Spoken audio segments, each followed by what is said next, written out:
in my opinion, all social media has switched to the TikTokification of social media. I actually think it's good because what it does is like subscribers mean nothing. Yep. Followers on Instagram mean nothing. They're literally just a vanity metric now. And so the only thing that matters is click, retain, reward. That's it. And it doesn't matter what the platform is. They're all the same.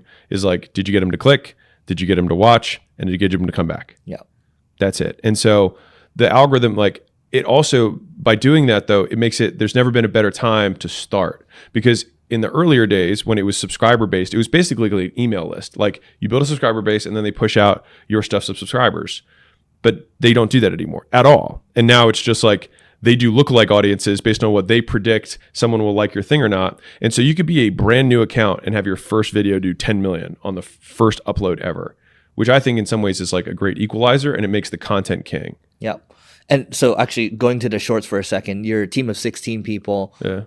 What percent of your work with you and your team goes, you think, into shorts versus the long form stuff? I mean, my shorts for me is like almost no work. That's all the team. Okay. That's all them. So they're cutting up your long form stuff. Yeah, that's almost the majority of it. We did direct to camera stuff early to kind of like kickstart things, but it is, I can't remember the last direct to camera shoot we did. Because direct camera versus it's a different setup. Different experience. So like you're no more direct to camera. Not that I'm not against it. It's just that they've got enough other stuff, and I prefer the other stuff because I think it's more like organic. Yeah. Usability per minute of footage is highest. Whereas if we do a vlog day, they're going to get 3 or 4 shorts from a full day, but they got to go through like 8 hours of content. Whereas if I do like 2 hours of direct to camera, we have like 100 shorts. It's a lot. Yeah. And so what about from this? This you'd pull like what, like 20, 15 shorts? You would know. Yeah, it all depends. Like, say like 10, 10, 20 shorts. Okay. Yeah, really 10-ish. So you go for 2 hours or something like that. Yeah. Okay. Got it. And your spend a year ago was like, I think like 120 grand a month. Like, what do you think that looks like now? It's probably double. Okay.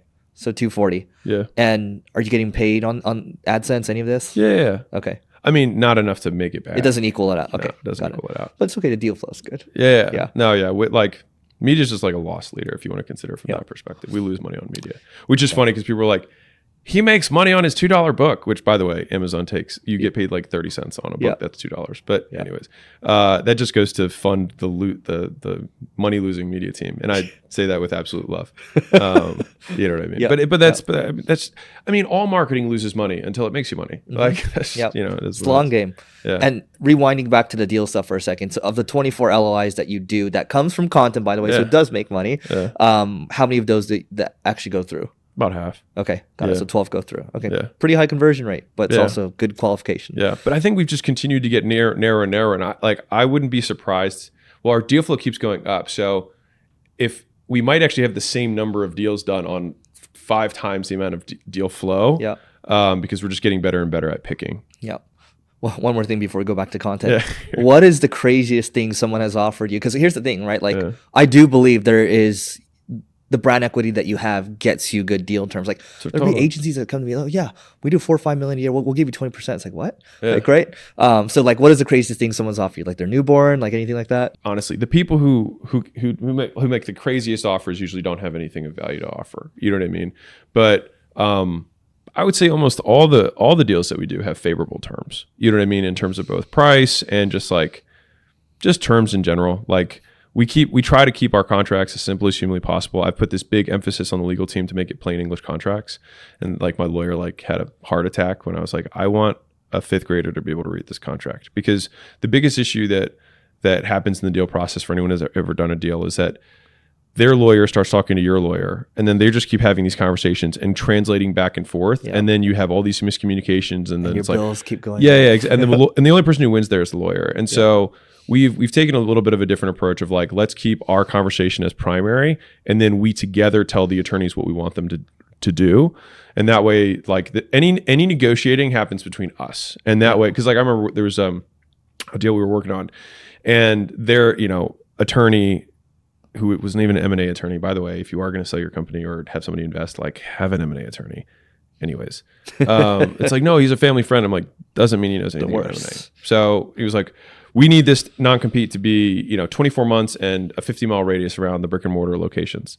They asked for this. Yeah. Okay. And I was like, so the lawyers are talking for like 2 weeks about this. And I called the founder up and I was like, are you planning on starting another chain? I was like, you still own majority of this business. Do you plan on competing with your own business? He was like, no. And I was like, cool. Then as long as you own majority of the business, you don't compete with your business. And he was like, yeah, that's fine. It's like, great. Glad we had this talk. You know what I mean? Yeah. But like that was probably like $10,000 in lawyer fees that went back and forth that was settled by two entrepreneurs in 2 minutes. Yep. Just obvious stuff. You know what I mean? But like that kind of thing is the stuff that like hang nails, you know what I mean? Like on deals. Just a pain.